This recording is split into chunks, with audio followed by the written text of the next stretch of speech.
Today, I got a special treat for you. I have Kathy Kolbe. She is the person who came up with the concept of conation and the three parts of the mind. And she's the only person, in my opinion, and quite a few other people, who has identified what makes us equal in all human beings. Kathy Kolbe, thank you very much for being on this podcast to discuss the Kolbe wisdom. Oh, it's my joy to be with you, Andre. What is the Kolbe wisdom? Well, it's really the wisdom of the ages, and I just dug it up and figure out what it was and how to make it practical in today's world. And the ancient wisdom was Socrates and his buddies figured out that there were three strengths that human beings had, and it related, they used their own language to say it, but how we think, feel, and do. And modern psychologists just got so caught up in how we think and feel that they forgot the doing part. And the doing part is actually, to me, what it's all about. The rest of it helps us do our thinking and our feeling. Our feeling engages us in doing, and our thoughts help us edit whether we're doing the right stuff. But if we sit around and think about what we're feeling, we don't get much done. And unfortunately, that's what a lot of people do instead of creating solutions. So you're talking about doing. You keep using the word doing. What do you mean by doing versus feeling? The feeling is the affective part of us, and it's what motivates us to want to do things.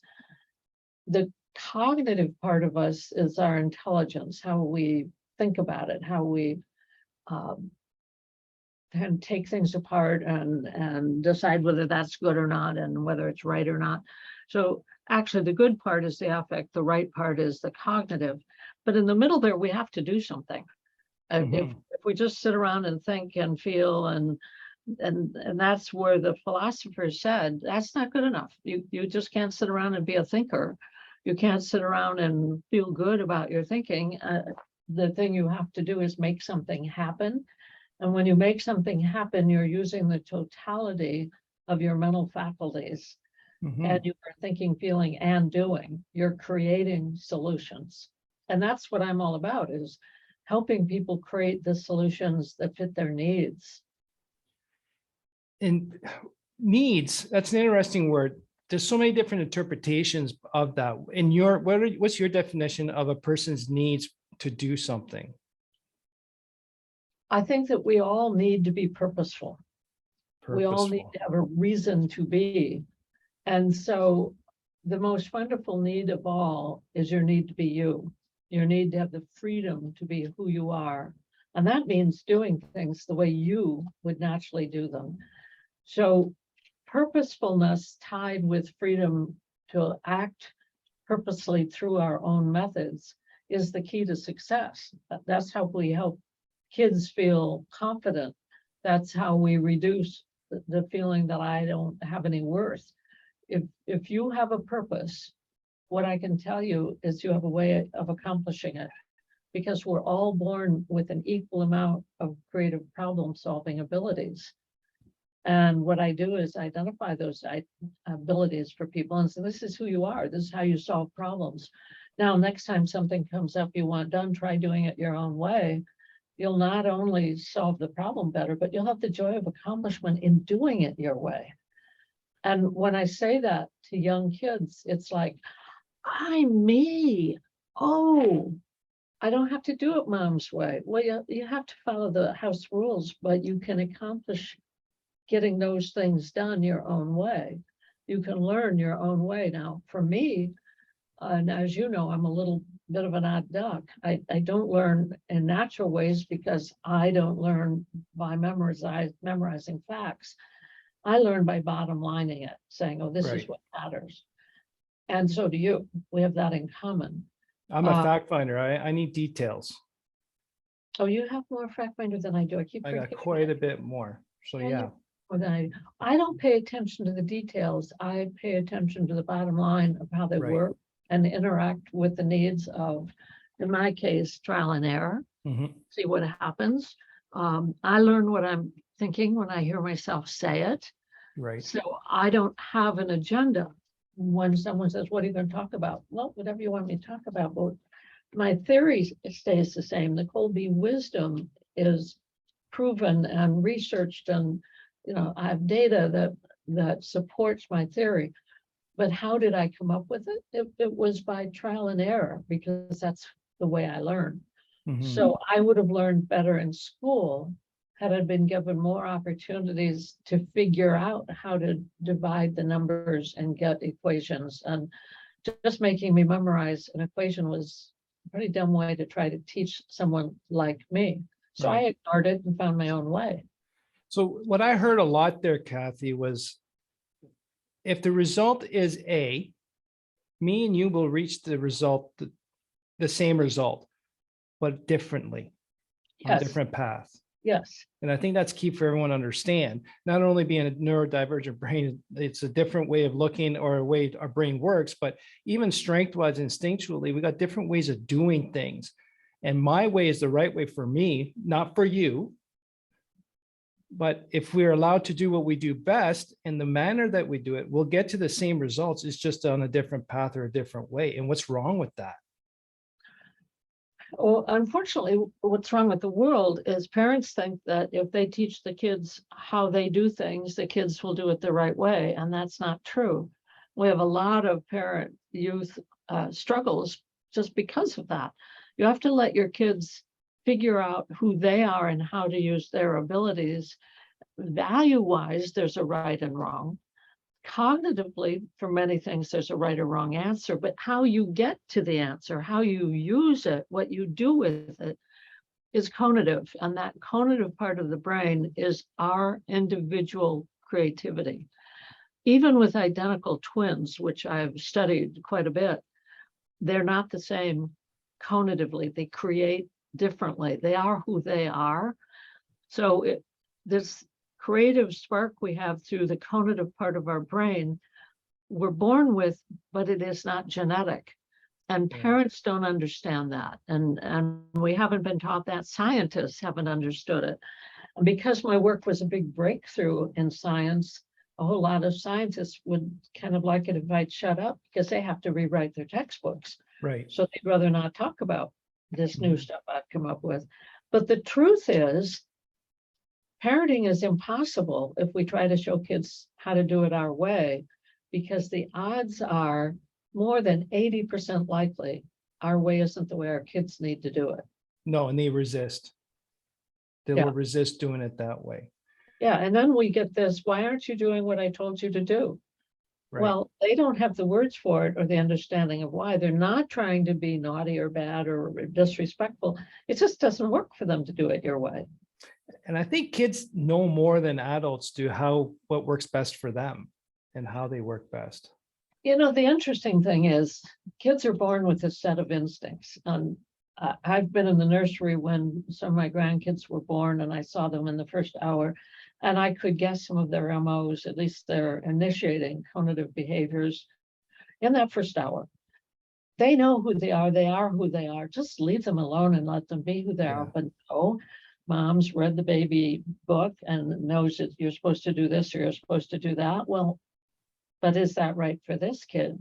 What parents really need to do is watch the kid and figure out what the kid is trying to make happen, what the kid needs. Yeah. And there is no one way that works for every kid. And since it's not genetic, and even identical twins have different needs, you can't just say, oh, well, my first child, I did this, so I'll do it again with the second child. Mm-hmm. They're probably not that much alike. No, and I've seen that even with my kids. Once we identify how they work best and what their unique abilities are and what their MO was, we let them follow their own natural course and actually just give results requests. This is what we need. How you want to do it, just get it done, but your way. And it's night or day. It's like night and day, how they resist less and to be creative. And like you said, individual creativity was a key word I wrote down here, like you used. And this is what this wisdom does, is provides and validates everyone's individual creativity. And that's what I like about this. Yeah, that's what we do. The sad thing is that so many people believe that they have to change some part of that in their kids to make them better students or to make them this or that or the other. Kids come into the world completely perfectly designed. Mhm. They're perfect just the way they are. We don't need to change them. What we need to do is give them opportunities to be who they are and help them understand how and when to rebel when they don't get that at school or from grandma or whoever. Or Yeah, be obstinate, as you like to use. I love it. I mean, my podcast is obstinate, obstinate people. And I have to be obstinate. I had to be obstinate because I was so different from my siblings. I'm the youngest of four. And I can remember watching what they did and thinking, yeah, but that's not what I'm going to do. Mhm. And I didn't mean to upset my mom, but I did. And she used to yell at me, "You are so obstinate." And I would think back, because my mom was a homeless orphan. And I thought when she got mad at me and called me obstinate, yeah, but Mom, that's the only way you survived. Yeah. If you hadn't been obstinate, you would not be here. And I can remember saying that to her a few times, and she would just look at me. And that's what I'm talking about. You're being obstinate with me. And I said, yeah, the truth sometimes doesn't fit what you want me to hear. We got into some interesting discussions because of that. Mhm. Because my mom, being an orphan, never learned to cook. And when I therefore didn't learn to cook from her, and then was a bad cook, and with my own kids, they preferred to fix their breakfast and have me even for cereal, I think. My mom would say, "You never sat still long enough for me to teach you." And Right. what I knew was this was her excuse. This was her way around that she didn't do it, but she didn't want to say she didn't do it. I just wish she would have said, you know what, I didn't do it and that's okay, because it's okay with me. Mhm. I don't cook. I don't want to cook. I don't need to cook. Don't come to my house for dinner. Yeah. So again, not having the strengths and being forced to do it. So like you were talking about how the parents are trying to force their kids to be a certain way when they're not. It's no different than a manager or company owner trying to push the way they do things on their team members against their grain or against their abilities. Well, I've worked a lot with companies and seen, particularly with salespeople, if you believe every person coming in to sell is going to do it well using your formula, you probably don't have a good sales team. Mhm. Because first of all, it depends upon what you're selling and who you're selling to it, what MO you need. Mostly quick start, as you and I know, is they talk a good game and they'll ask for the order. They'll bottom line it Mhm. and try to close the deal. But there's some types of sales where you're better off demonstrating. That would include what I call the implementer, use of demonstration with tangibles. Sometimes follow through helps because you walk them through a path and a pattern.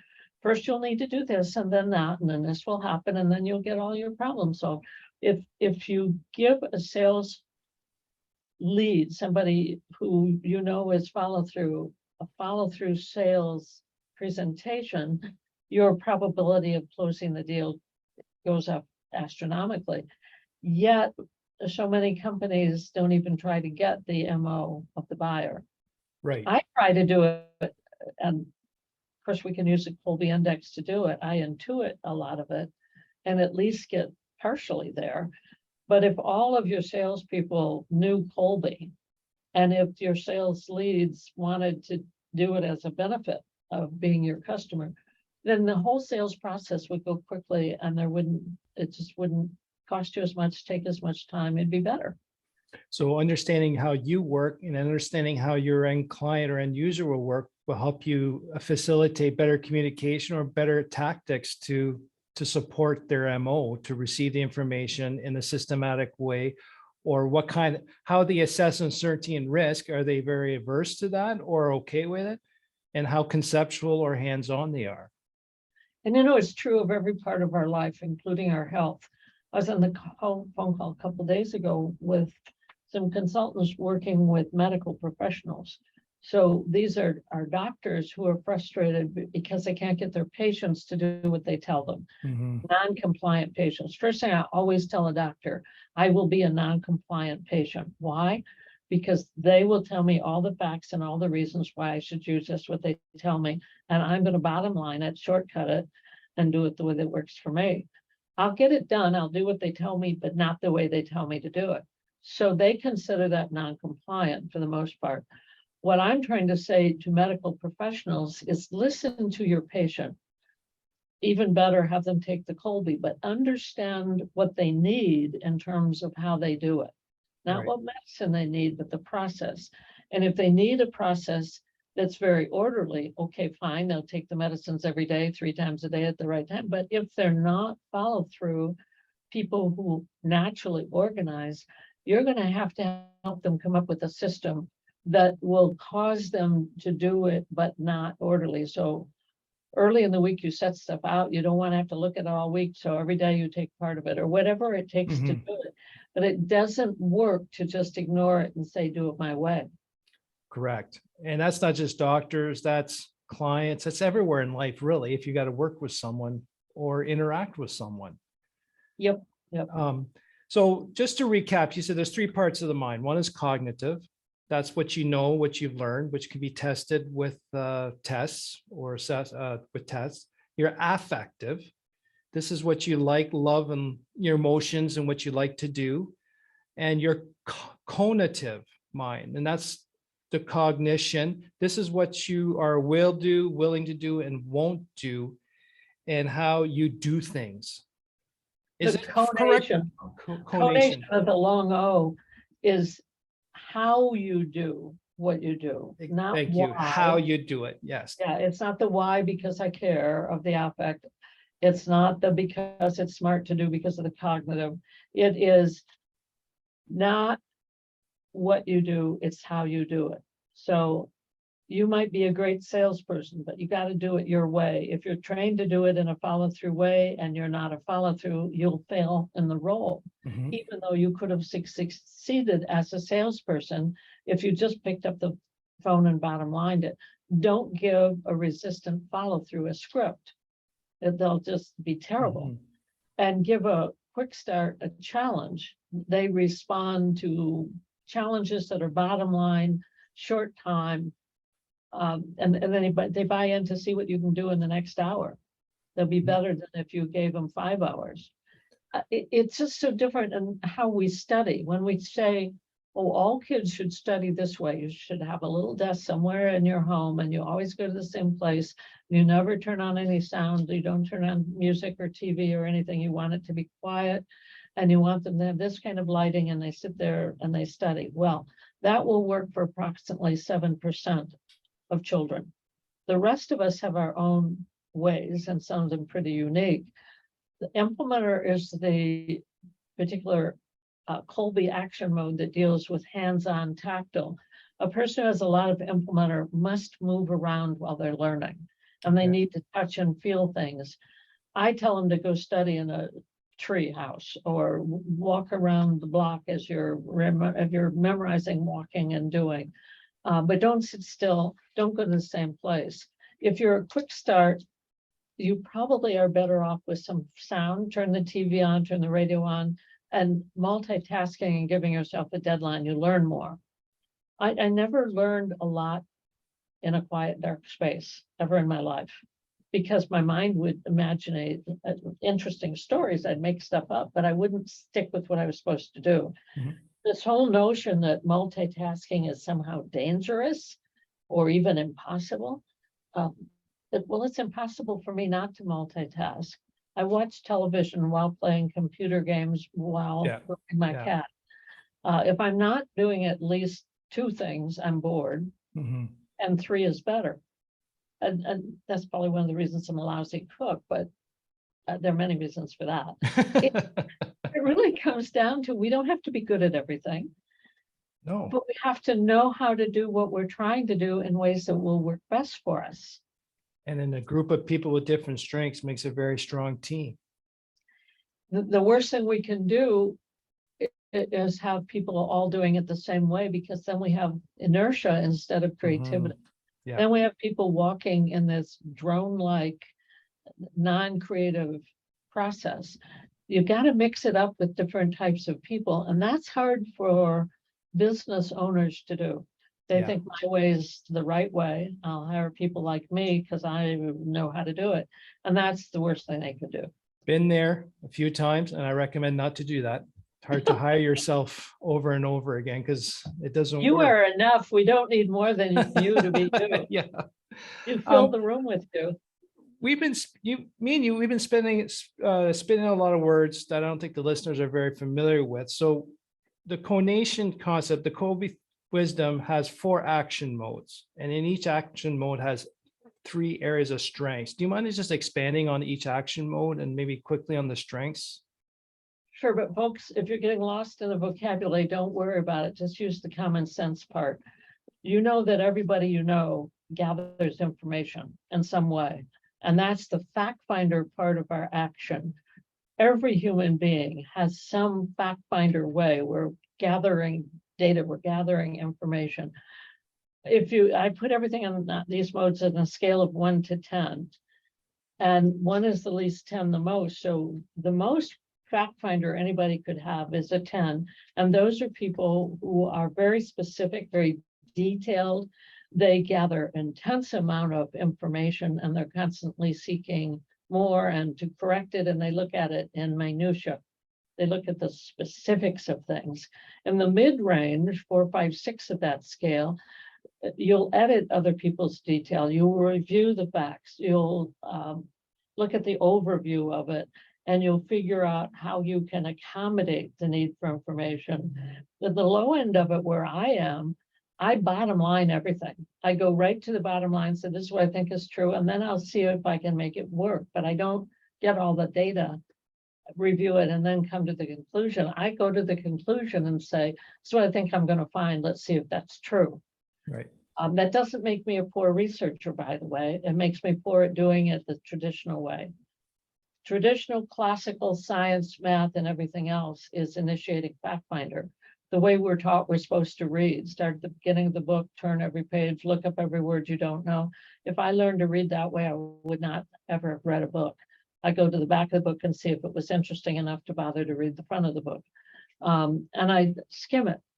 A person who is resistant to a lot of detail skims everything and then goes back if you find something of interest. In follow through, it's again a scale of 1 to 10, and it deals with how you sort, store, and organize information. Some people have the most amazing organizational way of everything is sorted, everything has a little box, a little container, and it's that closure. All this similar things are put together, and they just have this neat and tidy way of living. And then there are the rest of the people who have clutter and they enjoy every minute of it, and they find what they need. And they'll say, well, what I have that I need is over there somewhere on the floor. It doesn't bother them. What bothers an initiating follow through are the people who don't follow their method. And what bothers resistant follow throughs is they only know where it is by where they put it. Not where it belongs. It's a very different thing. Yep. I don't put it where you Sure. think it belongs, but I know where I put it, so leave it Yep. alone. Leave my piles alone. That's right. So I do a lot of consulting with business organizations, medical groups, academic groups. And one of the things that is always fun to talk about is how you organize your office. And don't ever go in and fix somebody else's kitchen drawers or their office, because your way works for you. There is not one right way. But if you read the books, it'll tell you this is how you organize. Yeah. But those tidy people who write books about being tidy, there's only about 10% of the population for whom that actually is useful. Then in the quick start, and I named each of these because it kind of reflects what the action is. Quick start is diving in and doing it. If you're in the 8, 9, 10 range, then you experiment. You try it to see if you'll like it. You don't know what you're going to do before you do it. You just literally go for it. The quick start, therefore, is the bigger risk taker, will do things. I don't know why I'm doing it. I'm just going to see what happens. They deal with unknowns, uncertainties, and they thrive on it. That's how they come up with incredible new inventions, new kinds of businesses, new ideas, is they're not stopped by, I don't know how that would work, or I don't know why it happens. I'm a quick start. It didn't bother me that I didn't know the name for the part of the mind. I found the name conation for part of the mind I knew existed, and I didn't know it had a term for it until 3 or 4 years after I had been working with it. Then I found the ancient philosophers did have a name for it. So the quick start doesn't need the labels, the words, the proof. They'll try it and see what happens. In the mid-range are the people who will be the guinea pigs. My grandkids have said, oh, we were your lab rats. You were trying all kinds of experiments with your games and stuff. I said, well, you weren't lab rats, but I did have you try things as the first people who got to use them. And they just laughed and said, that means we're lab rats, Grandma. It's fun because they're all now in their 20s and doing wonderfully interesting, unique, different things. But they all learned who they were, and that I thought it was fun to watch them be who they were, as different as they were, as did their parents. Their teachers, not so much. Now, if you're resistant to quick start, does that mean you're a boring person and just go away? No. The resistant quick starts are the people who bring stability and help the quick starts go for it, but not lose their shirts. The resistant quick starts are the ones who understand the need for change, but believe it has to be well-managed change. And this is not a scale where one end hates the other. This is a scale where we need the other. So in running a business, my quick start can go off in 20 directions, 20 different ways. I need people who will say, yeah, but let's wait and do that after we've seen what happens here. So we need the power of the differences in where we are in the scales. The last of the 4 modes I call implementer because it's the use of tools and implements. It's the use of the environment. It's tangible. So it's the people who demonstrate what they mean instead of write about it or talk about it. So your tech team, people who help you with the wiring, people who help you with the lighting, probably have a lot of implementer. People who work with sound and all of the sensory kind of input tend to have more of the implementer. So the 8, 9s, 10s and implementer are often athletes. They're in the theater, particularly stage management, like sound, lighting, and things like that. They deal with weather and weather conditions. Now, most weathermen aren't implementers because they don't really deal with weather. They deal with the dynamite or the graphics involved with weather. The people who are out chasing tornadoes, yeah, those are implementers. Probably crazy quick start implementer combination. What do you think? Yeah, I think so. I don't think you chase a really bad storm if you aren't a risk taker. So you get these combinations, and I've written a book that describes all these combinations because it's not just one thing. But again, the quick start implementer chases the hurricanes. The quick start follow through. Well, quick start follow through, I say chases rainbows because they tend to draw pictures with rainbows. It's just interesting how illustrators, you can look at an illustration or any art and you can see the MO because somebody had to make it. Being a maker is being a doer. So all makers are showing us their MO in their end work. What about the resisting, the counteracting implementer? A counteract implementer, and you and I know that the counteract means you resist in that mode or you have very little natural ability in it. So the resistant implementer is really, really good at imagining. They're great at fantasy. So if you have an illustrator who is a resistant implementer, they can build you a cartoon world where none of it makes any sense in reality. They're not reality-based. Everything is imagination and fanciful for them. And it's very interesting. I remember in the early days of technology when I walked into my office and one morning and they were saying all the technology down, it all crashed. And I remember I turned to the person I knew was a resistant implementer and I said, so They're saying it crashed, which I would expect little pieces all over the floor. What does it really mean to you? And he said, it means they forgot to plug it in. And in truth, that's exactly what happened. It was not plugged in because a resistant implementer doesn't deal with all the tangible issues that could crash and fall apart, deals with the practicality of plug the damn thing in. Right. So from what I heard, like the other thing too, for the listener, we just discussed the 4 action modes. Each action mode has 3 areas of strength. So in total, there's 12 strengths available. And with that, you're given a number. You're good at counting. I try. I got fingers. Yeah, very good. And with those 4 numbers, this is what your modus operandi, as Kathy calls your MO. And this is how we can identify how you work best and how you will tackle a problem at all times. And I find it very useful as a communication tool. I just know how I should communicate to you that will be received. You can use this individually, you can use it teams. It's a very powerful tool. And just to be clear here, this is not something that just came about in the last 10, 15 years here. It's been over 40 years you've been working on this, Kathy? Yeah, it's been now near as I can put my finger on it. 42 years ago that I realized that there was this third part of the mind. I didn't know the name for it then, but I realized how important it would be if we could assess it. And so the first Kolbe indexes were published in about 40 some years ago, actually a little longer than that. And I first used it in business because when I went to academia, they said, no, it can't not be true. Harvard even said, the professors there, ooh, you're onto something. Please turn around and run in the other direction because we would have to change our textbooks. But we're not about to do that. We're not about to say the 2-part of the brain theory is wrong, but it is wrong. And the people who were most open to it were business people because they didn't have any skin in the game in terms of having their own theory of the brain, but also because for business people, the bottom line is what matters. Are these people being productive? Are they doing something well? Can I count on them to continue to do it well and not mess up?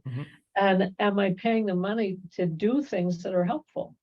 And the answer is yes, yes, and yes. I mean, when you're using my work and now your work too, when we're talking about the conative, we actually get a result that helps the bottom line of the company and we all succeed. The person gets paid and keeps their job. The manager succeeds in managing and the company's bottom line improves. That's all well and good and great. And that's what I had to do for about 20 years and got all kinds of awards for doing it. But the real intensive, important work for me is getting rid of all the negatives people are told from the time they're very young. Oh, you're ADHD. Oh, you have this problem, you have that problem. Oh, you're all messed up. No, you're just different. Yeah. And cognitively, some of the differences have been pathologized as being disabilities. They are not disabilities. Our school system in some places chooses to only teach one way. And that one way is the combination of the fact finder follow through. So our quick start implementers get a feeling of I'm no good, I have no value, I have no worth. And there are kids who do self-harm because they don't realize how much they have to offer. So that's what I focus on, is particularly with our youth, trying to help them, every single one of them realize they're perfect the way they are. They don't need to change. They have value. They have so much value that we really need to have them thrive, survive, lead, and we need them to know they have purpose. If they know and understand their purpose and their value, they don't do self-harm. So I think we need to work on that. And I think even in the business environment, I know it saved, I was ready to get rid of 2 staff members, but until I got the Kolbe and understood their MO, it saved their job because I was using them incorrectly. And like for me, 2011 is when I got my MO. And for me, it was validating. It was kind of like we say, hey guys, this is me and this has always been me. And I got a way to communicate and advocate for myself.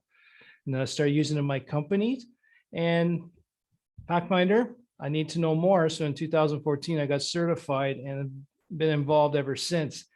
And I'm not one to give a lot of kudos and a lot of credit to things, but I'll tell you one thing, I got to give Kathy Kolbe credit for her tenacity and her obstinance to push this theory through. And I'm very happy and fortunate to say I'm part of the future development and thinking around the wisdom, because you bring it to different areas. But this is a vital, key, actionable tool that doesn't judge. You don't, if you look at an MO, you can't tell if they're male, female, or whatever race. It's completely, what's the fancy term for that? It's completely unbiased. And you've proven over a 25 year period that's reliable. If I take the MO 20 years later, the index, it won't change much. This is who I am from when I was a young kid. And it's completely validating, and it's very beneficial in a team environment to have different sets of skills and to understand how we communicate, how we work together, and how to rely on each other for each other's strengths is tremendous. So Kathy, thank you very much for doing this and taking the time to explain it. Because even then, every time we talk, there's always 2 or 3 more tidbits of me gaining more specific details into this theory, and I appreciate them. So the one thing I want you to take away, the listeners here, conation and the Kolbe index is all about doing, because you can't only think and feel, you got to do it. And this identifies how you do things and also identifies how you do it. And that's a key word, is how you do it. And because everyone is equal, but everyone has an individual creativity that's beneficial to everyone and every team out there. Did that sound smart, Kathy? Oh, it doesn't only sound smart, it works smart. I want to give everybody one last thing. First of all, they should know that you are a part of the master classes that I teach. You are one of the people who knows this at a very deep level. And because you know this, I want to share something with your audience. There's some rules that Andre knows and uses, and my favorite among those, I don't know if you've shared with them, but if not, it's time. Here's my favorite rule that ties to my theory. Do nothing when nothing works. Yep. And it sounds silly. It sounds backwards to what society tells you, but I'll tell you one thing. When I started applying that rule, things get a lot better. Sometimes you just need to know when not to do something. Life is so much better when you do nothing when nothing works. It just makes it all better. Thanks again, Kathy, for your time. I truly appreciate this opportunity for sharing this. And if you want more information about this, reach out to me. I'll be happy to help you with your A index and understand yourself a lot deeper and give you more power to be unique. Thanks for listening, and we'll talk to you soon. Thanks again, Kathy. You're welcome.